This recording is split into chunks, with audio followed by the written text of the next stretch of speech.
Hello everyone, tonight let us set aside our unfinished thoughts. Relax your shoulders. Let your arms rest loosely, and breathe in very slowly through your nose. Hold a gentle rhythm in your chest and then exhale slowly, as if all your fatigue is melting into the peaceful darkness outside the window.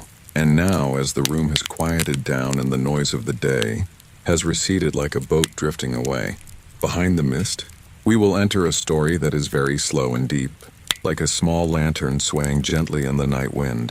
It is a tale of a quiet night in ancient Japan, where the mountains and forests still hold secrets older than the names of men, where the sound of the stream can settle the soul, and where a single footstep on a wooden bridge is enough to hear the rhythm of time passing. You do not need to try to follow every detail. Just let the story lead you, like a warm current, like a soft blanket covering your mind. And if your eyes grow heavy halfway through, that is perfectly fine, for this story was born for a good night's sleep. In the years long ago, when the capital was still lit by oil lamps and letters, were tied with thin silk cords, at the northern edge of Echigo province sat a small village nestled between rice fields and cedar forests, where people believed that every season had its own spirit dwelling in the wind, and every quiet night held a secret promise from heaven and earth. That village was named Asahina, and though small, it was famous for nights so serene that anyone passing through felt as if they had stepped into an open-eyed dream. In the village lived a young clerk named Renji. He was not a swordsman, nor a noble, nor a person of illustrious destiny. He was simply a transcriber for the local lord, living in an old wooden house by the edge of an irrigation canal, spending his days grinding ink, drying paper, and writing with strokes so careful it was as if he feared disturbing the very light of dusk. Renji was a man of few words, often sitting for long hours under his eaves in the evening to listen to the insects and watch the moon reflected in the rainwater jar. The villagers sometimes said he had the soul of a monk lost in the body of a commoner. For while others worried about harvests, rice prices, or news from the capital, Renji often thought about the sounds of the night, the smell of damp wood after rain, and why certain nameless sorrows always softened when darkness fell. His mother died early, and his father, a maker of washi paper, passed away during a very cold winter, leaving him a wooden box of brushes, a small blade for sharpening bamboo, and a brief piece of advice. If there ever comes a night when you hear the bell from the mountain temple ringing, when no one is there to strike it, do not be afraid. Follow the old stone path, for there are doors that open only to those who know how to listen to silence. Renji lived for many years with that advice without ever understanding what it meant, until one late autumn night when the wind carried the scent of dry leaves, and the sky was so clear that the stars looked as if they had been washed in cold well water. He heard that bell for real. It did not clang loudly like a bell announcing the hour, but was distant, thin, deep, and long resonating, as if emanating from within the sleep of the mountain itself. That night, the villagers were all asleep. The sliding doors were closed tight, the hearth fires were fading, and even the dogs had stopped barking. There was only the faint tapping of bamboo against the fence, and the sound of water threading through the conduits. Renji sat up abruptly under his low oil lamp, his hand still resting on an unfinished ledger. His heart did not race. Instead, it was strangely still, as if he had been waiting for that sound for longer than his own lifetime. He threw on an outer coat, took up his paper lantern, stepped onto the porch, and looked toward the mountain. High on the slope, the ancient temple called Jisenji was submerged in darkness, its curved roofline only a faint silhouette under the moonlight. It was a temple nearly forgotten since a landslide many years prior. Only an old monk occasionally came down to the village to ask for salt. Otherwise, almost no one visited because the mountain path was overgrown and there were rumors of wandering spirits in the forest. But that night, for some reason, all the rumors felt as light as mist. Renji closed his door and stepped onto the old stone path behind the village well, where 2 rows of lichen glowed pale green underfoot. Night in ancient Japan was not like the darkness of other places. It was not an emptiness, but a soft, blue-black silk that embraced every small sound, making the clack of wooden sandals on stone, the rustle of leaves, and even a person's breath become clearer. Renji walked slowly, not rushing at all. His lantern cast a honey-colored light on the old pines, making them look like silent elders watching him pass. The wind coming down from the mountain brought the chill of early winter, but it was not piercing, just enough to keep one alert. As he neared the first stone steps leading into the deep forest, the bell rang once more, then fell silent. In the silence that followed, Renji heard a very small noise, like the sound of silk sleeves brushing together. He turned and saw a girl standing by a maple tree. She wore a simple ash-gray kimono and held a folded paper umbrella. Her black hair was tied low and her face was not dazzling but calm and bright like the surface of a lake under the moon. She looked at him as if she had known beforehand that he would climb the mountain tonight. Renji was momentarily startled and bowed his head in greeting. The girl returned the gesture gracefully and said in a very soft voice that this path was not easy to travel alone at night. If he did not mind, she asked to accompany him. Renji asked who she was and where she came from, but she only smiled and said her name was Aoi, and that she was looking for something long lost on Mount Jisenji. In those times, a girl traveling alone at night was a strange sight. But Aoi's presence did not frighten Renji. On the contrary, it made the space around him feel strangely peaceful, as if the wind had calmed and the path had suddenly become easier to tread. So they climbed the mountain together, the light of Renji's lantern and the moonlight laid out side by side on the stone way. Aoi walked very lightly, making almost no sound. Yet she did not seem like a ghost from a frightening folk tale. She seemed like an old memory of this place that had just taken human form. Along the way, she asked Renji why he was climbing the mountain so late. He told her of his father's advice and the bell he had just heard. Aoi was silent for a moment, then asked if he had ever thought about why humans are always afraid of silence. Renji replied that perhaps it is because in silence everyone hears their own heart more clearly. Aoi smiled, saying he answered like a monk but lived like a clerk, then added that sometimes a person's heart is so noisy that it needs a very long night to finally settle. They went deeper into the forest. The cedars gave off a faint scent of resin. The moon slipped through the branches, scattering silver spots on the ground. A small fox suddenly darted across the trail and vanished into the brush, leaving a few leaves shivering as if whispering. Renji remembered old tales saying foxes on the mountain could turn into humans to test travelers, but looking at Aoi walking beside him with such composure, he did not want to doubt anything. The way up to the temple was more winding than he had imagined. There were turns that seemed familiar but led to a strange tree, and times when the sound of the stream seemed very close, yet he walked on without finding water, as if the mountain were gently testing whether these two night guests truly wished to reach their destination. At a section where a small wooden bridge crossed a deep ravine, Renji stopped because the planks were rotten.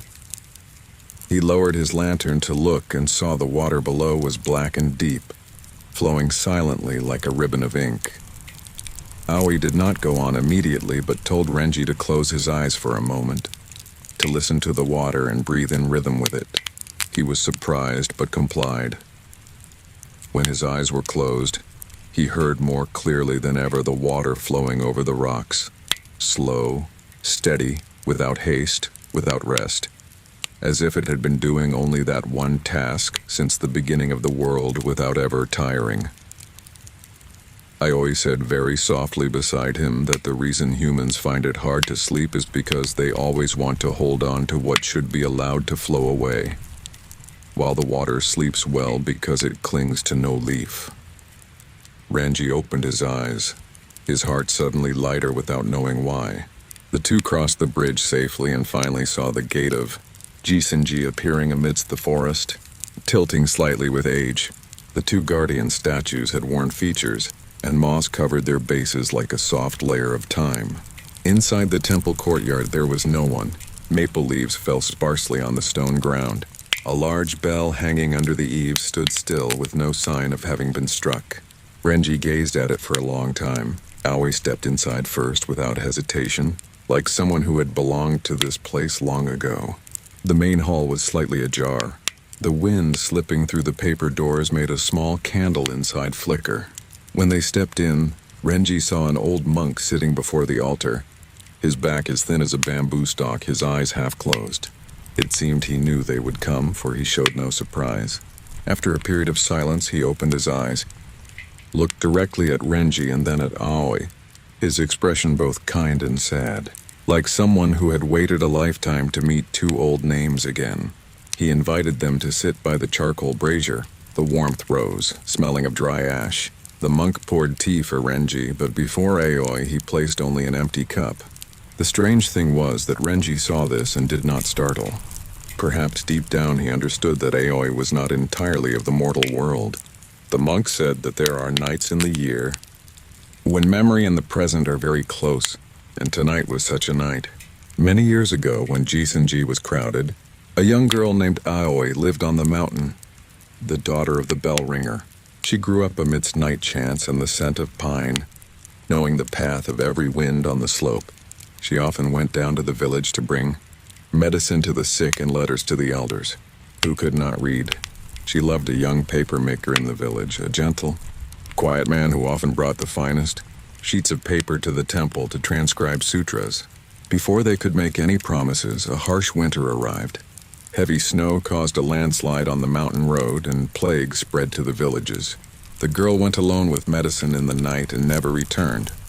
They only found her paper umbrella snagged by the deep ravine, and she seemed to melt into the snow. The papermaker lived quietly for the rest of his life, leaving his son only a brush box and a message, that if he ever heard a bell struck by no one, he should climb the mountain in his place. Renji was stunned. He understood immediately that the papermaker was his father. Every detail of his life suddenly fit together like broken pieces of pottery returned to their proper place. He turned to Aoi. She sat there as gentle as candlelight, neither denying nor explaining. The old monk continued, saying that because of an unfulfilled promise and an ungiven object, Aoi's spirit returned to the temple every year on the quietest night of late autumn, waiting for someone bearing the blood of the young man of yore. He took an old, faded silk bundle from a wooden compartment behind the altar and placed it before Renji. Inside was a dark blue hair ribbon and a piece of washi paper with faded ink, yet still legible.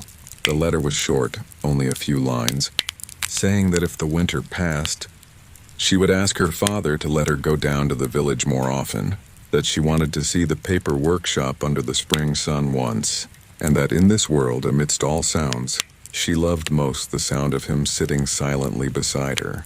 Renji finished reading, and the bridge of his nose stung, not just for his father's unfinished love story, but because for the first time, he understood the stillness in his father's eyes all those years. Aoi looked at the letter, then at Renji as if looking through him to see another familiar face far away. But then she smiled very lightly and said she had waited not to be held back, but so an old story could close in peace, so the one left behind could stop aching, and so this mountain could henceforth be only a mountain of wind, trees and snow rather than holding a lost soul forever. The monk asked Renji to take the letter and the hair ribbon down the mountain and place them by his father's grave the next morning. Thus the promise would be fulfilled. Outside, the wind rose, making the bell chime softly. Renji felt this moment was as fragile as the surface of water. He asked Aoi if she had any regrets. She said everyone has something they once regretted, but the deepest regret is not for what one never had, but for what passed through one's heart, so beautifully that one thought it had to stay forever. Then she told Renji of that final night years ago, when she carried medicine to the village through the ravine path. The snow fell as thick as white ash, and it was so dark she could only see a small ring of light around her lantern. She had slipped and fallen into the cold water, thinking she would vanish in fear. But in the final moment, she saw the sky open very peacefully, heard the temple bell in the distance, and suddenly understood that death is not as violent as humans often think. Sometimes it is just like a sliding door opening into a quieter room. What made her unable to leave was not the fear of death, but that there was still something left to give to the person at the foot of the mountain. Renji sat and listened, finding his heart not cold but only deeper, like a well touched by moonlight at its bottom. The old monk then lit a stick of incense and told them to go to the temple porch to look at the night, one last time before the mist thickened. From the porch, the entire Asahina Valley appeared distant and hazy, the small roofs like dots in a sea of darkness. A few golden lights still awake, looking like stars fallen into the fields.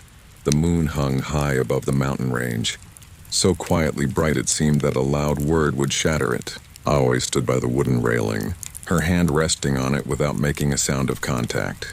She asked Renji if he knew the best way to sleep well. He chuckled softly and said perhaps it was to think of nothing. Aoi shook her head. She said sleeping well is not forcing one's heart to be empty, but being gentle with what is stored within it, just as the night embraces all sounds, not rejecting the insects, the wind, or the sighs of men, yet quieting them all in its own way. Humans often lie awake not because they think too much, but because they treat those thoughts too harshly, trying to banish them or defeat them, when they should simply watch them pass like clouds over a mountain. Renji heard this, and for some reason, the words carved deep into his heart like ink soaking into paper. The two stood like that for a long time. No more words were needed.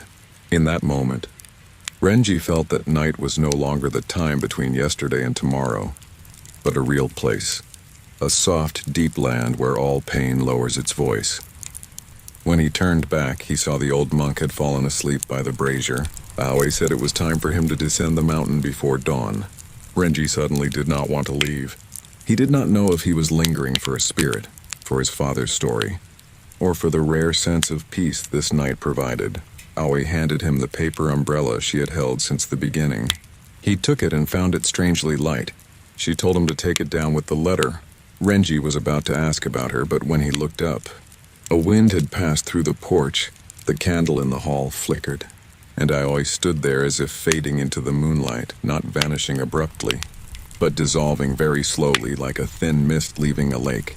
Before the image faded completely, Renji heard her voice say, "Thank you for listening to the bell tonight." After that, there was only the courtyard, the maples, and the silent high sky. Renji descended the mountain alone, yet he did not feel lonely. The path seemed shorter than on the way up. The stream still flowed steadily under the wooden bridge. The cedar forest still gave off its cool resin scent. In the distance, wildfowl began their first calls announcing the dawn. When he reached the village, the moon had tilted low to the west. He did not go inside immediately, but went straight to the small cemetery behind the bamboo grove where his father lay under a simple stone marker with few words. Renji placed the letter, the hair ribbon, and the paper umbrella by the grave. The morning wind stirred the dry grass. From nowhere, a very light scent of osmanthus drifted by, though the flowering season had ended. He bowed his head for a long time. In that silence, he no longer felt his father as someone who had gone far away, but as a part of the night, the wind, the canal, and every fiber of the paper he once made, still silently remaining around him in a very gentle way. When the sun just rose above the mountain range, Renji fell asleep on his porch without knowing it, for the first time in many years without dreams. From that day on, the villagers noticed a change in Renji. He still transcribed documents and lived as simply as before, but the quietude about him was no longer a closed-off sadness. It was like the stillness of a lake that had stopped being stirred by the wind. Every evening he spent a little time sitting silently on his porch, breathing slowly, listening to the water. If anyone asked what he was doing, he only said he was letting his heart slow down. Some young people in the village, plagued by insomnia, anxiety, or longing for distant loved ones, came to ask him how to sleep more easily. Renji did not speak of grand things. He only told them to wash their faces with warm water before lying down, Relax their hands, let the unfinished tasks drop away into tomorrow. Listen to the 3 closest sounds in the night. Breathe in for 4 counts, breathe out for 6, and imagine every thought as a leaf floating down the stream at the foot of the mountain. He also advised them not to force themselves to sleep immediately, for sleep is like a shy cat. The more you chase it, the further it runs. But when you sit still, it will find you on its own and curl up beside you. That guidance spread throughout Asahina. People began to call Renji the keeper of the quiet night, though he always smiled and denied it. Winter arrived early that year. Snow fell white on the roofs and covered the trail up to Jisenji. Some said that after the night Renji climbed the mountain, the strange bell never rang again. The old monk at the temple also passed away on a morning of pale sunlight, his face as peaceful as if listening to a distant sutra. The temple truly became a deserted place, but it no longer bore a haunting sadness. It was like a beautiful memory stored in its proper place. The following spring, Renji planted an osmanthus tree before his porch. Using the finest paper, he handwrote a small book of stories recording what he had learned from that night. But he did not write the real names of Aoi or his father, for he felt there are stories that should be left for the wind and flowers to keep. Years passed and Renji's hair gradually turned silver. The village changed with the seasons. Children grew up, the elderly departed, and news of wars in distant lands sometimes echoed back. But whenever night fell, whenever someone tossed and turned because of the noise within their heart, they remembered Renji's words. That night is not something to fear, but a friend who comes to gather the noise from our minds. Once, many years later, when Renji had become an old man, the neighbor's boy asked him if there really had once been a girl named Aoi on the mountain, or if it was just a beautiful dream he had made up to soothe everyone to sleep. Renji sat stroking his beard, looked up at the sky with its crescent moon, and replied that in this world, there are things that become more like a dream the truer they are, while what people consider a dream sometimes stays for a very long time in the way we live. The boy did not fully understand, but he remembered those words forever. That night, after the boy ran home, Renji sat alone on his porch, listening to the osmanthus flowers dropping sparsely. The early autumn wind blew through, carrying the scent of dry maple leaves. Then very softly from the distant mountain, he seemed to hear the bell ring once, thin and deep, as if from a very ancient time. He did not stand up to go. He only smiled, closed his eyes, placed his hands on his knees, breathed in very slowly, and breathed out very long, exactly as he had once instructed others. In the gentle darkness, he saw the old stone path appear, the wooden bridge, the courtyard covered in leaves, and the figure of a girl holding a paper umbrella standing under the moon. Not sad, not lingering, only serene, as if finally everything in the world had found its place of rest. And perhaps that is also the deepest thing a quiet night in ancient Japan wants to tell us, that amidst countless changes, amidst loss, longing, waiting, and stories that cannot return, a human can still find a place of peace within their own heart, not by forgetting everything, but by being gentle with what has passed, letting them lie down like leaves on the water, letting the breath slow down, letting the eyes stop being open in fear, letting the body understand that it is safe now, that it can rest now, that it can sleep now. So if you are still awake now, try sitting with Renji under the imaginary eaves of Asahina village. Listen to the stream passing through the rocks. Hear the wind rustling in the bamboo grove. Hear a very thin chime fading into the mist in the distance. Then relax your forehead, relax your jaw, relax your shoulders. Let the night embrace the last remaining thoughts. And perhaps in the sleep that is coming very near, you too will step onto an old stone path under the moonlight, where there is no longer anything to rush, no longer anything to grasp, only a deep and warm stillness waiting for you to close your eyes, gently, very gently, like a wooden sliding door closing on a peaceful night. If you are still awake and wish to let this gentle story carry you a little further, then softly adjust your blanket for warmth, relax your knees, soften your fingers, and breathe in slowly, as if inhaling the scent of old wood after a rain. Then exhale deeply as if sending all your worries down a kind, dark stream. For tonight we return to the village of Asahina, back to the wooden porch where old Renji still sits listening to the wind, back to Mount Jisenji standing silent under the moon. We continue walking through the rest of this tale, a story that does not rush or shout, but quietly opens small doors in memory, in the seasons and in the human heart, so that anyone lying restless may gradually feel their mind grow as light as a leaf settling upon a pond.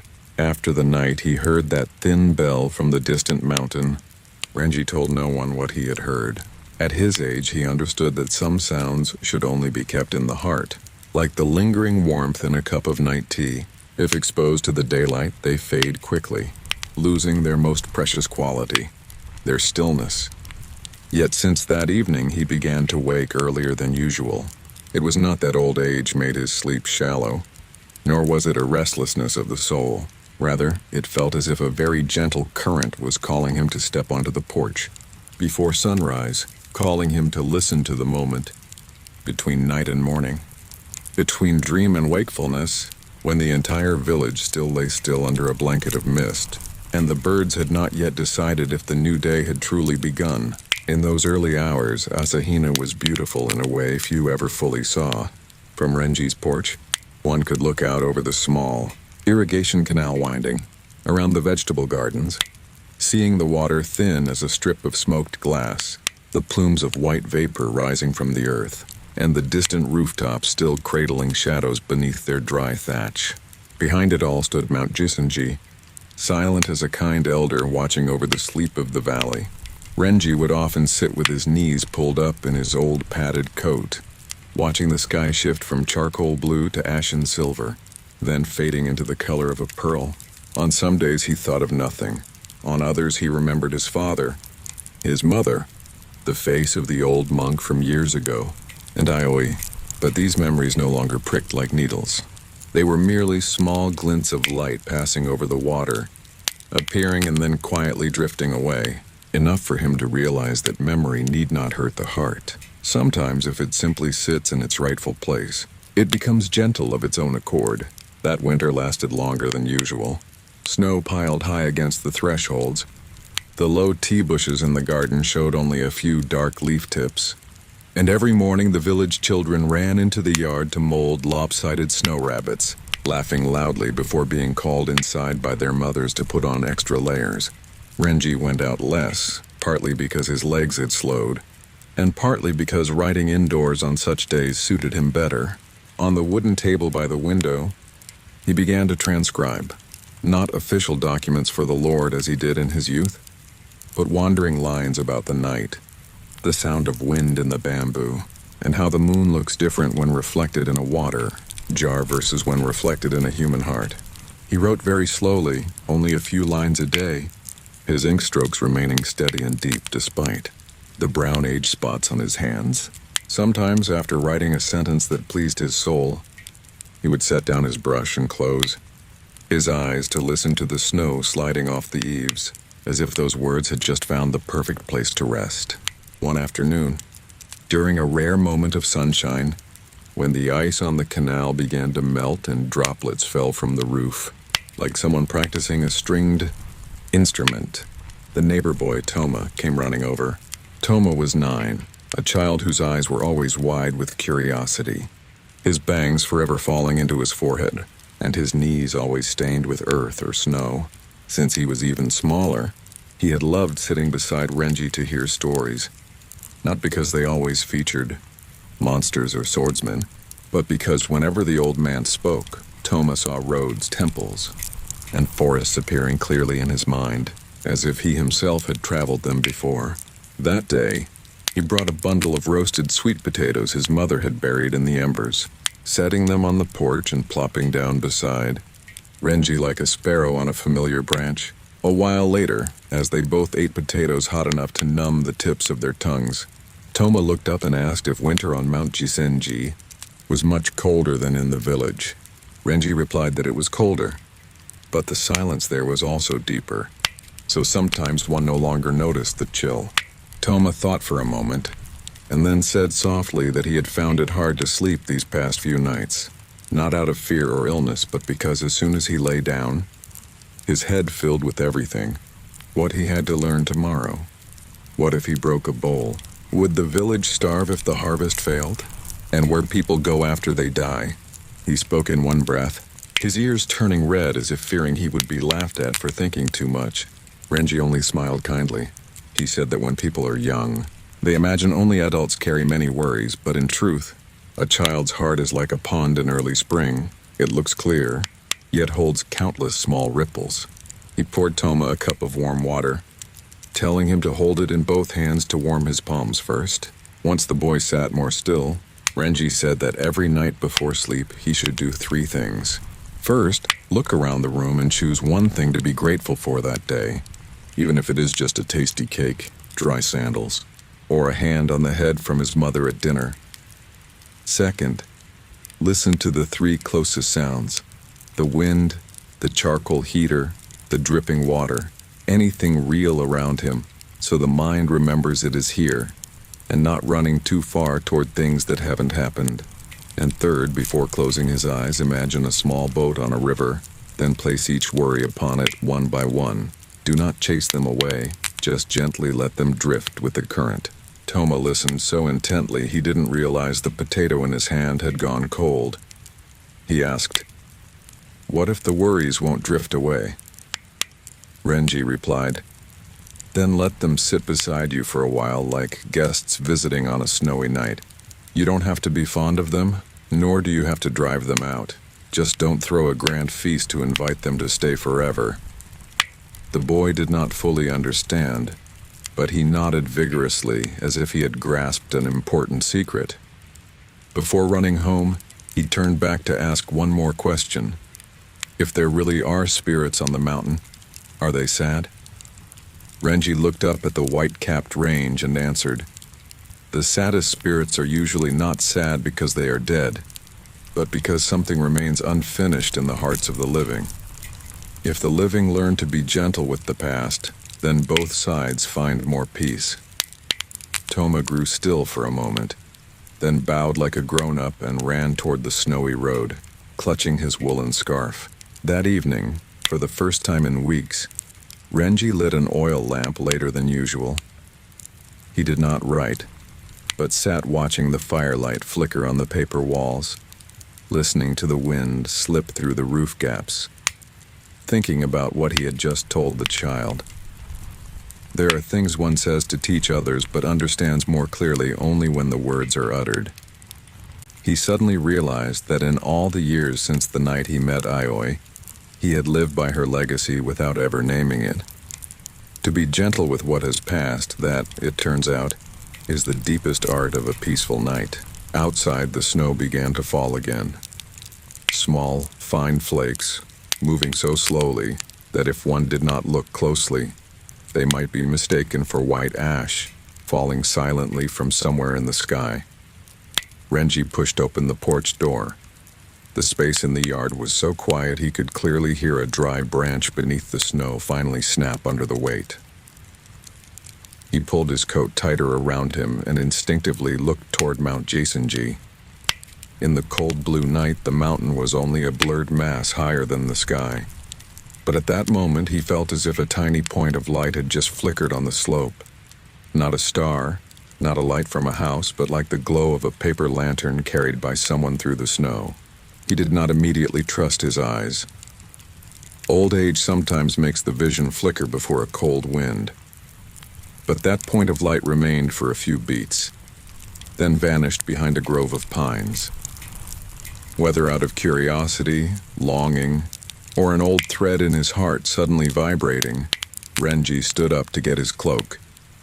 It had been a long time since he had climbed the mountain at night. His legs were no longer strong, his breath no longer steady like in his youth. But there are times when a human must go, even without knowing why. As if a part deeper than reason is already walking ahead. He left a note on the table for the villagers in case someone came looking for him in the morning, then lit a small lantern and leaned on his staff as he went out the gate. The snow covered the road, soft as rice flour. Each sinking footstep made a small, dry, deep sound like paper being softly creased. The whole village slept. Only a few thin pillars of smoke still rose slowly from the kitchen roofs. Renji passed the village well, the bare-branched old plum tree, and the empty house that was once the miso shop of an old woman who had passed away 2 seasons ago. All was still, but not cold. That silence was like a room that had just been cleaned.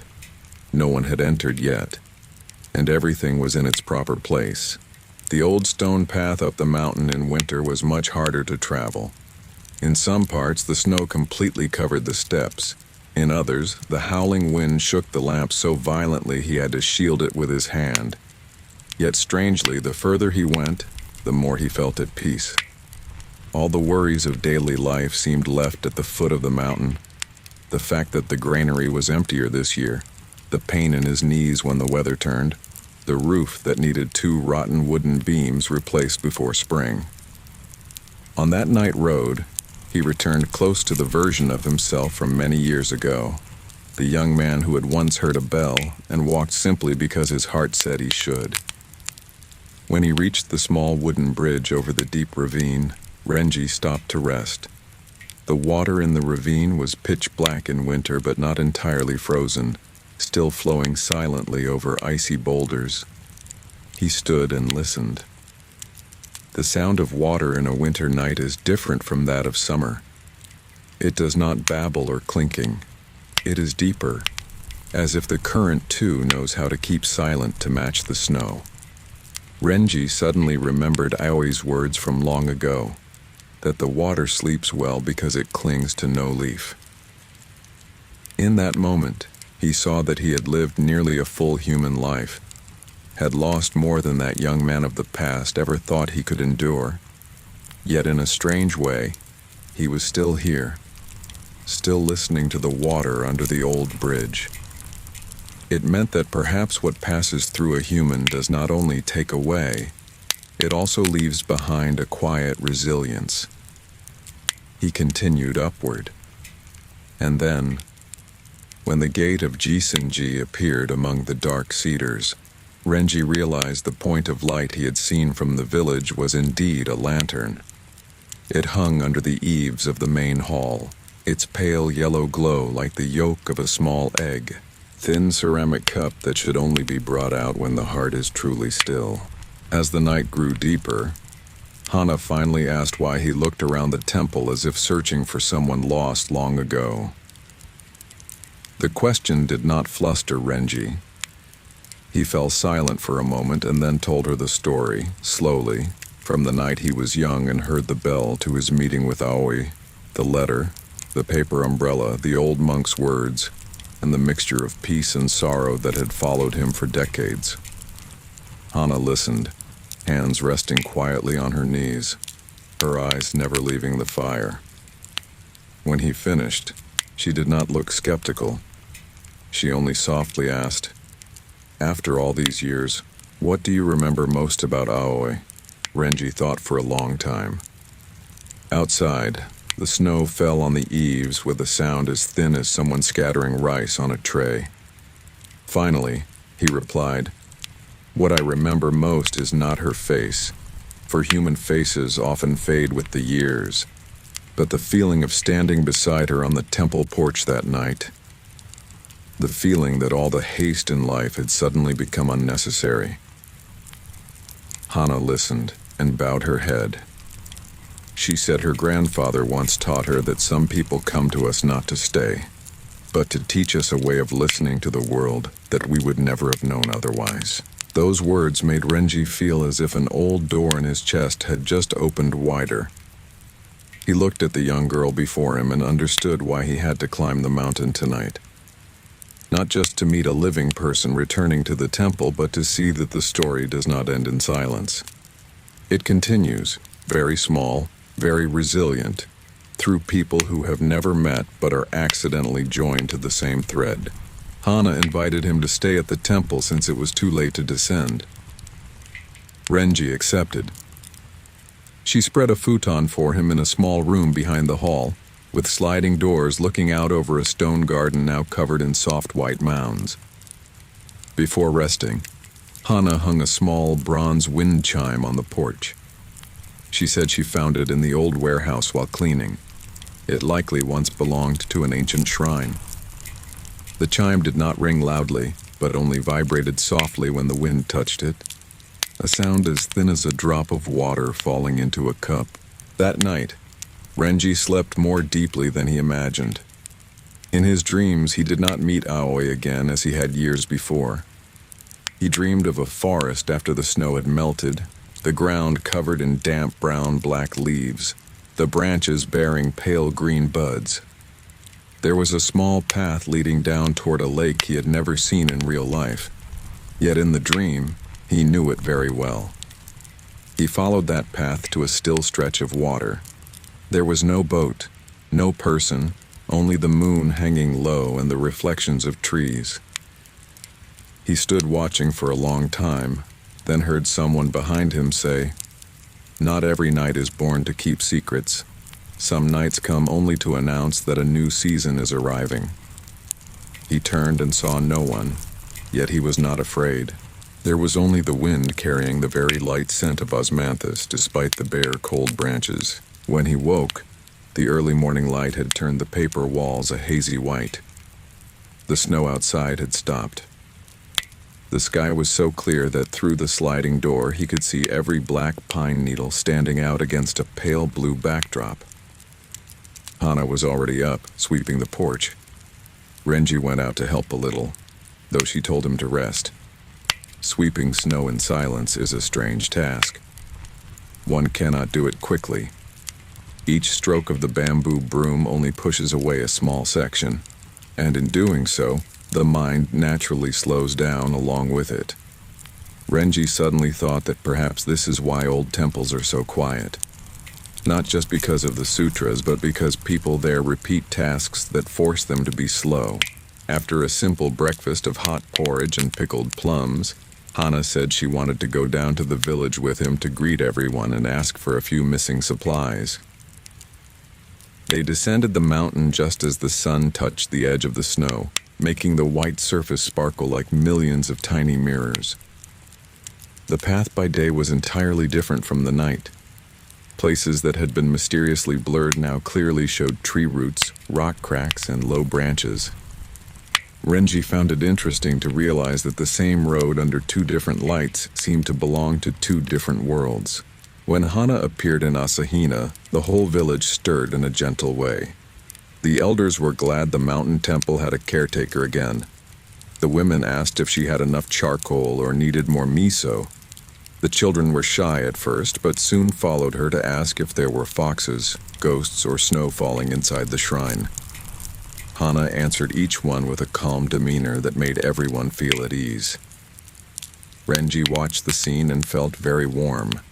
He understood that some houses, temples, gardens, and even stories only truly live when someone continues to step in and care for them. In the afternoon, Toma came to his house again. This time he brought his little sister and two friends. They all chirped, asking to hear stories about the new girl from the mountain. Renji did not tell them immediately. He said, "First, sit still." The children lined up on the porch, legs dangling, eyes bright as chestnuts. Instead of telling them about Hana, Renji told them of a night long ago when a girl carried medicine across the mountain in the snow. He did not emphasize the sadness, but her gentle courage. The fact that some people, even with short lives, leave enough light for others to follow for many years to come. The children listened, and none of them made jokes as usual. Perhaps they were too young to fully understand the unfinished, but they could feel the beauty of devotion.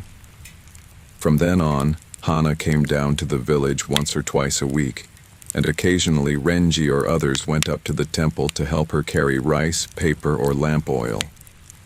Gradually, Jisenji was no longer mentioned only through old tales. People began to speak of it as part of the present.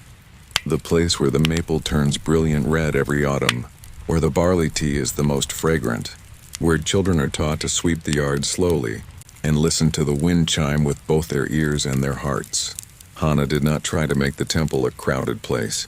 She kept it secluded but opened, just enough for those who truly needed a place of peace to find their way there. As for Renji, he found a desire within him that he hadn't felt in a long time. He wanted to finish the book of night stories he had been writing, not for fame or legacy, but so that those who in the future found themselves sleepless, weary, or simply feeling too much noise in their hearts could open it and enter a slower world. He wrote more than before, but kept his old rhythm, a few pages a day. He wrote of the snow and the sound of water, of how people grow old with the seasons without realizing it, of the lanterns in the temple, and of a girl named Aoi, who did not need to be called upon often, but remained present like the scent of flowers in an old garment. And he wrote of Hana as a testament that after stories that seemed to have ended, life can still unfold very quietly. That spring arrived late, but when it did, it was as if to make up for the long winter with countless small things. The snow melted into glittering streams on the roof tiles. The earth softened. The first grass shoots appeared along the canal bank. The osmanthus tree before Renji's porch grew lush green new leaves, and one morning while sitting grinding ink, he heard the first uguisu bird of the season singing from the bamboo grove behind the house, a sound so clear the whole house seemed brighter. He set down his brush and walked out the door. The spring air carried a very thin warmth, like someone's hand lightly touching his wrist. From afar, the mountain path was clearer after weeks of snow. Renji looked at it for a long time and smiled. He knew he didn't have many springs left like in his youth, but that did not make him sad. On the contrary, he was grateful to have lived long, enough to understand that peace is not a night completely without sound, nor a life without loss. It is the ability to sit amidst those sounds, those changes, and those longings while keeping a rippleless pond within the heart. And in that same spring, on a night of a crescent moon, Hana brought down a small wooden box she had found in the temple storehouse. The box was not precious, just simple old wood, but inside was a carefully wrapped scroll. Opening it, they found a few pages of notes from the old monk of years ago. Among them was a short passage about the night bell. He wrote that some chimes are not to call people to the temple, but to wake the quietest part of their hearts, the part usually covered by the noise of the world. Those who hear and follow that bell are not, in the end, searching for gods or spirits. They are searching for their own true rhythm of breath. Renji sat in silence for a long time after reading it. He looked at Hana. She did not speak either. Both sat under the eaves, amidst the gentle spring breeze and the crescent, moonlight thin as the first stroke of a brush on white paper, letting those notes settle. Finally he said, "Perhaps all my life, I have been following that bell without knowing it." Hana smiled and replied, "Perhaps that is why you tell stories so well. For the one who knows how to listen to stillness always tells a tale differently from one who only knows how to hear sound." The night grew late. In the village houses, the lamps went out one by one. The distant barking of dogs settled. The smell of damp earth, wood, and young leaves blended in the air. Renji felt his eyelids grow heavier, but it was the pleasant heaviness of a body ready for rest, not a forced fatigue.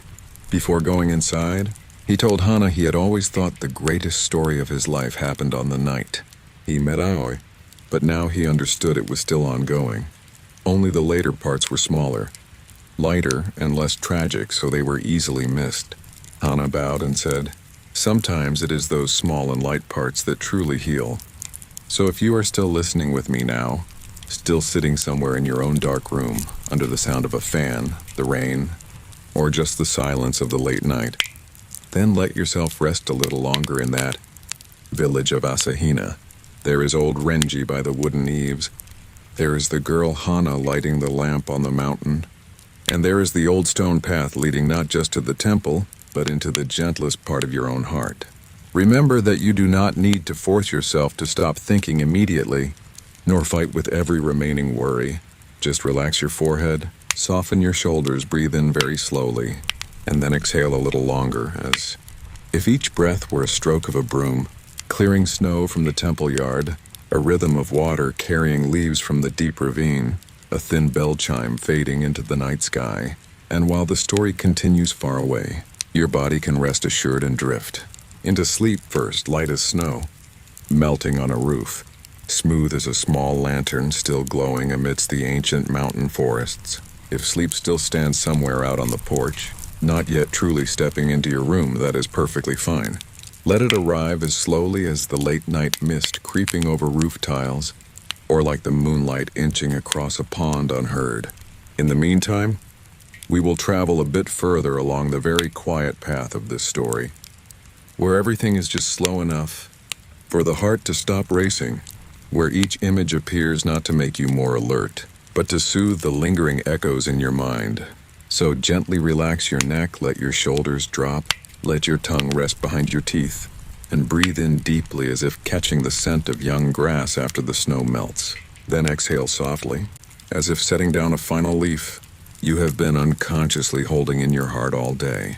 In the days that followed, spring in Asahina unfurled slowly, like a long silk scroll being unknotted inch by inch. It wasn't as if the snow vanished and flowers burst forth all in one morning. Rather, tiny changes seeped into daily life so subtly that one might miss them if not living very slowly. First, the sound of the water in the canal changed. It was no longer heavy and closed off, as in the freezing days, but became more agile, gurgling in some places and clicking beneath stones in others, as if the current itself had just woken from a long slumber. Then the soil in the garden softened, no longer hard like fired ceramic. Wooden clogs left clearer prints upon it.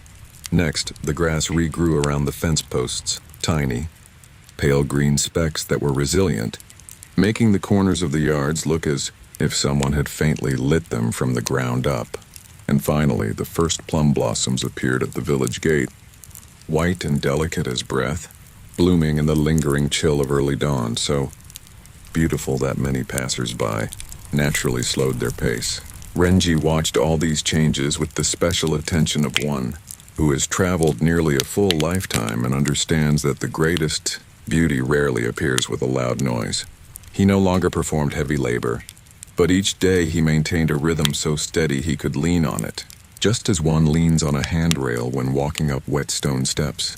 He rose early when the sky had only just begun to pale from charcoal, washed his face with cool water, sat on the porch for a while to listen to the birds, and only then went inside to grind his ink.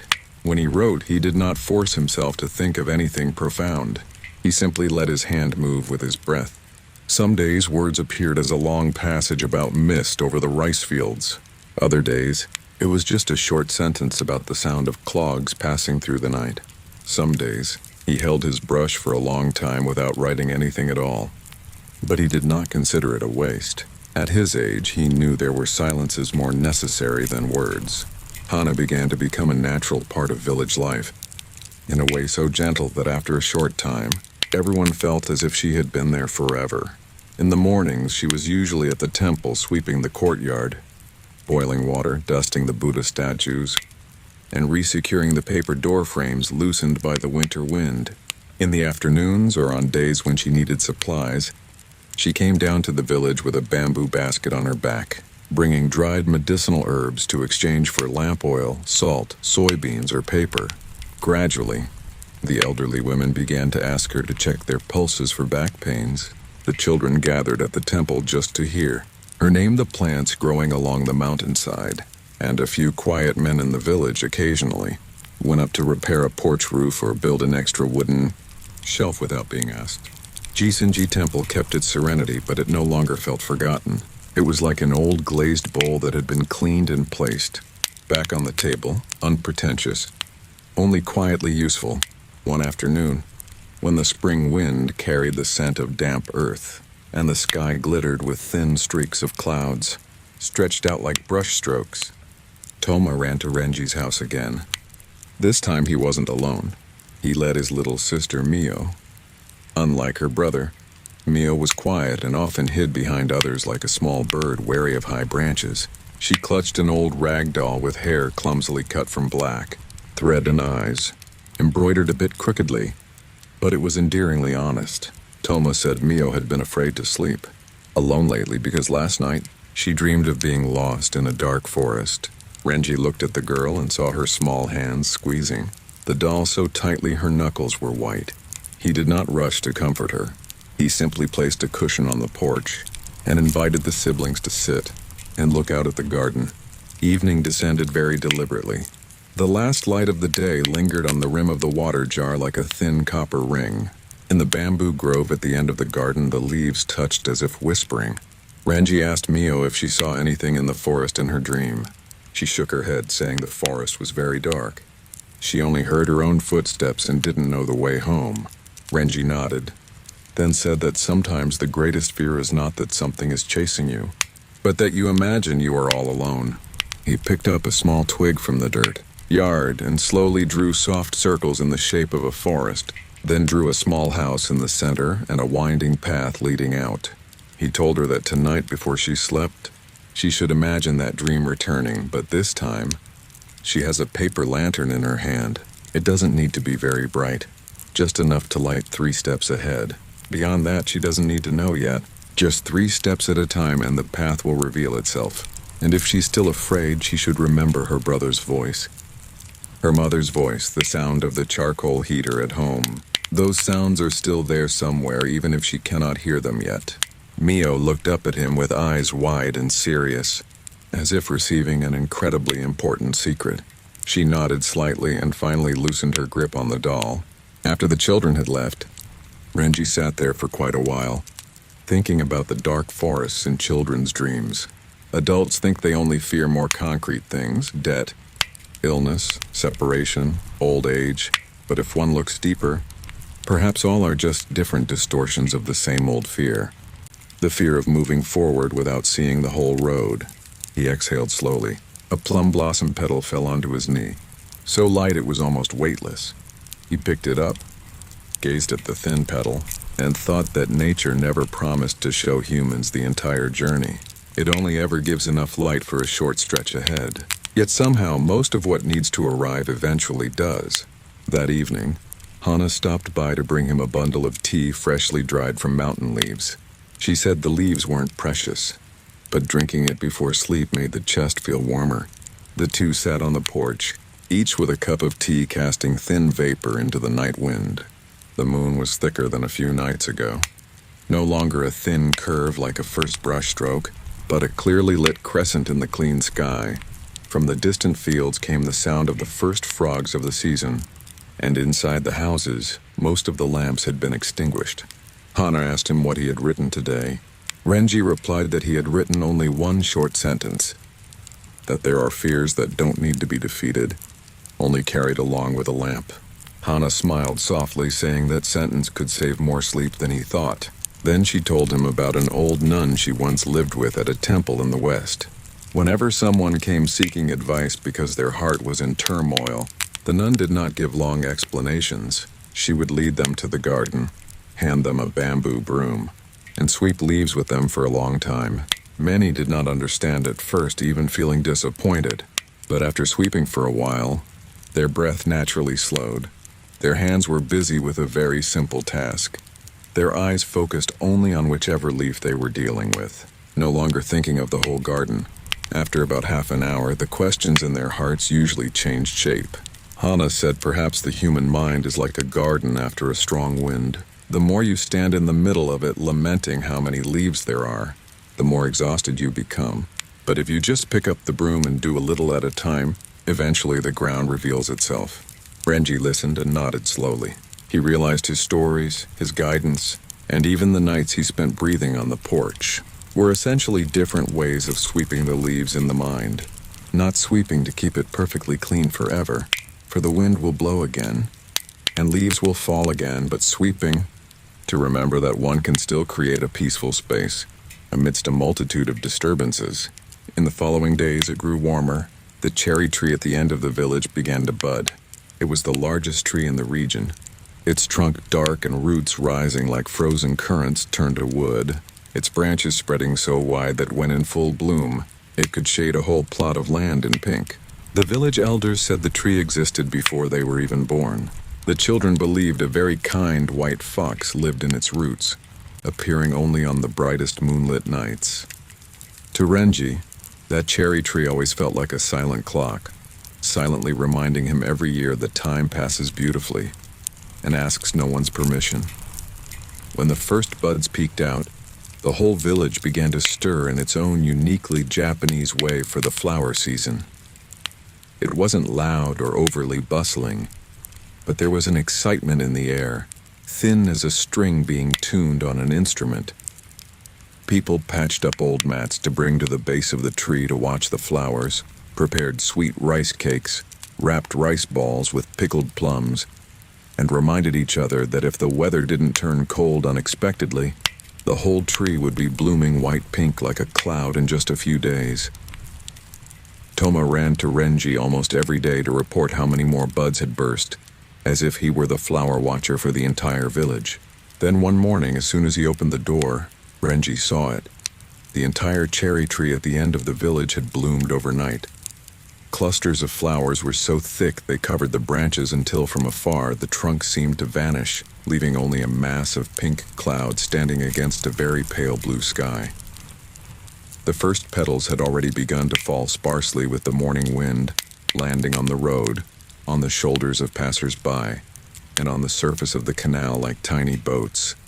He stood and watched for a long time, instinctively feeling his heart grow both wide and soft. There are beauties that make people happy, beauties that make them sad, and then there are beauties like cherry blossoms, both a joy and a gentle reminder that even the most beautiful things will not stay forever. The whole village gathered beneath the tree that afternoon. There was no grand feast, just mats spread on the grass, food boxes being passed around, the laughter of children, adults calling each other to sit closer, and the smell of hot tea blending with the scent of spring grass. Hana came down from the temple too, bringing a small basket of cakes she had made herself. Their shapes weren't perfect, but they were sweet, light, and very fragrant. Renji sat leaning against the trunk. Around him were Toma, Mio, and a few others picking up petals to place in each other's hair. The evening light passing through the layers of flowers bathed everything in a soft color like a memory. At one point, when the conversation settled, a breeze just strong enough passed through. The entire cherry tree shivered, and thousands of petals fell at once. They didn't fall heavily like rain, but spiraled slowly, weaving into one another. Some landed on shoulders, some caught in children's hair, some circled once more before finally touching the earth. Everyone looked up to watch. No one said a word in those few brief moments. Even the children fell silent, perhaps because the scene itself was so complete that words became redundant.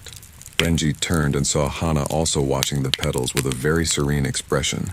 He suddenly remembered Aoi, not in a painful way anymore, but like remembering a note that has finished ringing, yet whose resonance makes the song more beautiful. He thought that if Aoi had been the deep night that taught him how to listen to silence, then Hana was the late spring that taught him how to see continuity. One did not replace the other, just as the night does not replace the spring. Both simply joined to form the gentle circle of life. As the sun sank low, many people left one by one. Renji lingered until only he, Hana, and the children, exhausted from running around, remained beneath the tree. Mio fell asleep on her brother's lap, a few petals stuck in her hair that no one dared remove. Hana gathered the dishes, and Renji looked at the thick layer of petals covering the ground, thinking they looked like snow but felt much warmer. He said softly, almost only to himself, "Beauty is strange the moment it is most brilliant, is the very moment it is closest to falling." Hana continued picking up the cake box but replied, "Perhaps that is why humans love it so much. Because they know it cannot be kept for long, every moment with it shines brighter." That evening, once back home, Renji opened his unfinished manuscript and added a long passage about the cherry tree. He wrote that there are things not born to last, but it is precisely their brevity that makes them the perfect sanctuary for a weary heart. Those who are sleepless often want to find something certain, durable, and unchanging, but sometimes simply sitting still to watch something as fragile as a falling petal is what calms the mind, because it reminds us that we don't need to hold on to things to love them. He stopped writing there, let the ink dry, and closed the book. Night fell, much warmer than the late winter nights. He turned out the lamp early, lay on his thin futon, and listened to the first insects of the season returning outside the porch. A petal, having slipped through a gap in the paper door from somewhere unknown, lay still on the wooden floor. Renji gazed at it for a long time in the thin moonlight and then softly closed his eyes. He didn't need to try to sleep. His breath slowed naturally. In his mind, there were no longer unfinished sentences, no longer the scene of falling flowers, nor even a clear awareness of himself. There was only a vague but warm sensation, as if his whole body were floating very lightly on the still water of a windless spring lake. And while the village of Asahina lay still under a thin layer of flowers, while the path up Jizenji glowed pale under the moon, and while the cherry tree at the end of the village continued to drop its final petals of the day without needing anyone to watch, perhaps somewhere within every heart, there is a season like that, a season that needs to be traveled slowly, breathed deeply, and accepted in both its blooming and its fading, so that from there, sleep may find its way in, not as an act of forgetting, but as a tender embrace for all that is fragile within us. If sleep is still lingering somewhere at the edge of your thoughts, not yet truly touching your eyes, there is no need to hurry. Let everything continue to drift slowly like a night current, like a fallen petal still hovering in your memory. We will take another step together through the quiet story of Asahina Village, a place where nothing needs to end quickly, where every breath can become a pause, and every small sound a bridge carrying your mind away from lingering worries. So try to breathe in deeply once more. Feel your chest open and then exhale a little longer, as if setting down something you've carried all day. Let the story take over and hold the rest of the night for you. After the cherry blossoms reached their peak, the village seemed to enter a softer rhythm, not necessarily slower, but deeper, like a stream that has passed through rocky rapids and entered a flat stretch, still flowing but no longer in a rush. The petals fell most heavily during the first 2 days and then thinned out, yet they did not vanish. They lingered on the ground, on the rooftops, and along the canal banks like a thin layer of memory that caused everyone passing by to glance down softly. The children loved picking up intact petals to drop into the water, watching where they drifted, while the adults instinctively slowed their pace beneath the canopy, as if unwilling to disturb the peculiar silence the flower season had brought. During those days, Renji would often carry a low stool out to sit near the base of the cherry tree in the afternoon, when the sun had mellowed and the wind was just enough to sway the high branches. He didn't say much to anyone. He just sat there, sometimes closing his eyes, sometimes opening them to watch the light pass through the remaining blossoms. Occasionally, Toma would run up and ask what he was doing, and Renji would only smile and say he was listening to the flowers fall. The children didn't understand at first, but they tried sitting still for a moment, and in that rare silence, some truly heard the tiniest sound as a petal touched the earth, a sound that almost didn't exist, yet made the heart vibrate ever so slightly. On another afternoon, when the blossoms on the tree had visibly thinned, Hana came down to the village earlier than usual to sit with him beneath the tree. She brought a small tea set and poured 2 cups, the steam rising into the thin spring air like a faint wisp of smoke. The two did not speak immediately. They simply sat there, in a space where everything was just enough. Enough light, enough wind, enough sound, neither too much nor too little. After a long while, Hana asked softly if he ever felt regret for the days gone by. Renji didn't answer at once. He watched a single petal remaining on a branch, trembling slightly in the breeze, and said that once he did, quite a lot. In fact, but gradually he understood that regret doesn't bring back what is gone. It only blurs the present. It is like looking at one's reflection in the water for too long until you can no longer see the bottom of the lake. Hana nodded, her gaze as gentle as water flowing over moss. She added that at the temple, every passing season is seen as a reminder, not to hold on, but to learn how to let go. And letting go isn't losing. It is allowing something to continue in another form. Lighter, harder to see but more enduring. Renji smiled, feeling a deep resonance within. as if two different paths had finally led to the same quiet clearing. As the sun sank behind the mountains, the remaining light bathed the village in a very pale orange, like the color of a memory when one recalls something beautiful but distant. The last petals began to fall in greater numbers, no longer clinging to the branches. Toma ran past, holding out his hands to catch them, laughing loudly while Mio stood still, letting a petal land on her hair and touching it softly as if afraid it might break. Renji watched the scene, his heart feeling inexplicably warm, not because of anything grand, but because of the realization that everything was continuing. Children growing up, seasons changing, the story never stopping at any single point. That night, upon returning home, he didn't write immediately but sat on the porch longer than usual. The moon had grown rounder, its light bright enough to see every detail of the bamboo fence and every small stone on the path. The night wind carried the scent of faded flowers, no longer as heady as when they first bloomed, but deeper and more mellow, like a goodbye that wasn't in a hurry. Renji placed his hands on his knees, breathed in very slowly and exhaled, clearly feeling every rhythm of his body and every small movement in his chest. He didn't try to think of anything, nor did he try to forget anything. He just sat there, present in the night, just as Aoi had once taught him, and just as he had taught Toma and the others. And then, very faintly, like something reserved only for those awake long, enough to hear from the direction of Mount Jisenji, a thin bell chimed again. It wasn't clear. It wasn't long, just a single short beat that dissolved into the air, like a drop of water falling into a wide lake. Renji didn't startle. He didn't get up to go anywhere. He only opened his eyes, looked toward the mountain, and smiled very slightly, like greeting an old friend he didn't need to meet again. He understood that the bell wasn't calling him up the mountain once more, nor was it starting a new journey.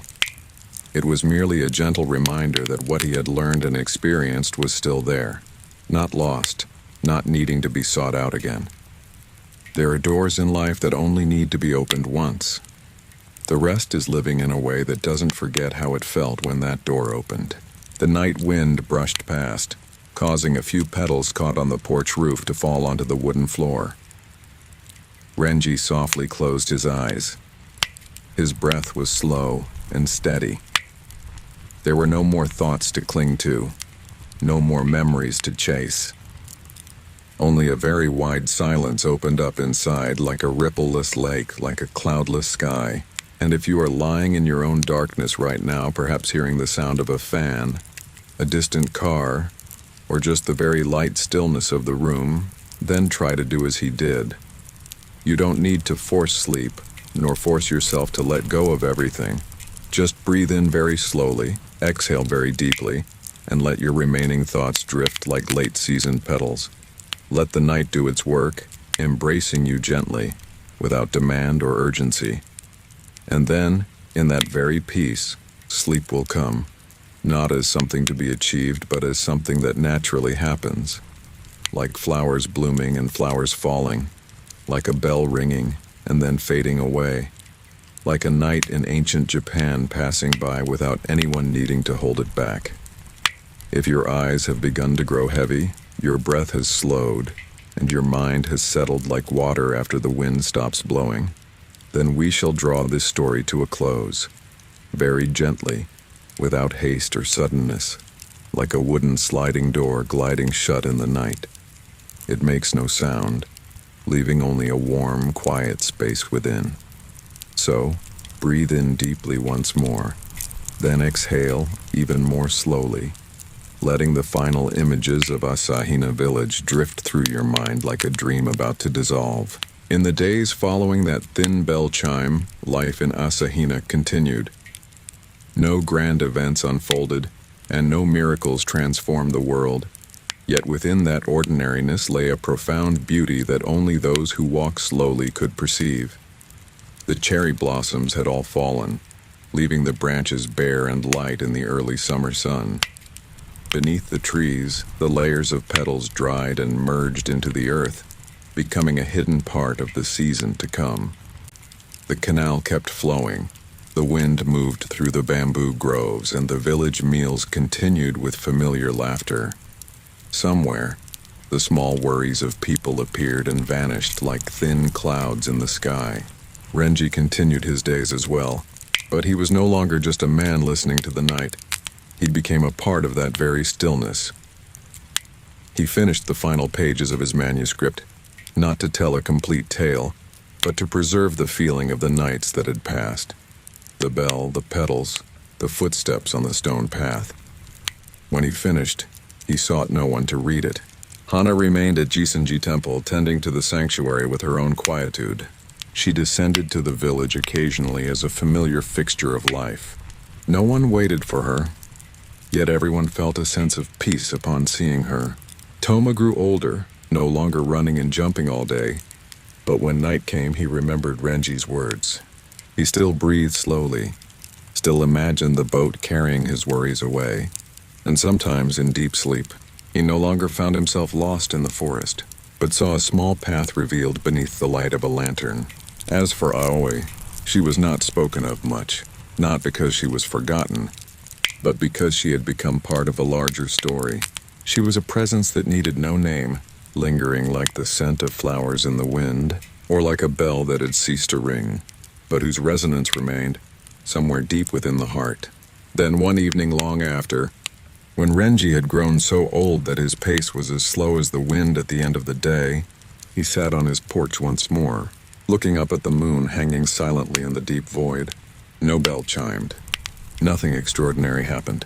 It was just a very ordinary night, very quiet, very whole. He placed a hand on his chest, feeling his own breath slow and steady. In that moment, he understood that everything he had moved through, the losses, the encounters, the long nights, the early mornings, had finally settled. They were no longer scattered fragments, but had become a still lake within him. He softly closed his eyes, not to fall asleep immediately, but to rest within that gentle wakefulness. Perhaps that is the final thing this story wishes to offer you. That a good night's sleep is not something to be achieved through effort, but something that comes naturally when the heart is quiet enough. When you no longer try to hold on to what must drift away, nor resist what is merely transient, and when you allow yourself to simply be in this moment, fully and lightly. So if you are still listening, try to let go just a little more. Let your final thoughts drift away like petals that have all returned to the earth. Breathe in very slowly, then exhale very deeply, and let the night embrace you, just as it has embraced that small village for so many years. Let sleep come naturally, as soft as the wind, as light as the mist, and as deep as a quiet night in ancient Japan, where there is nothing left to hurry for. Good night, and may you hear the melody of nature.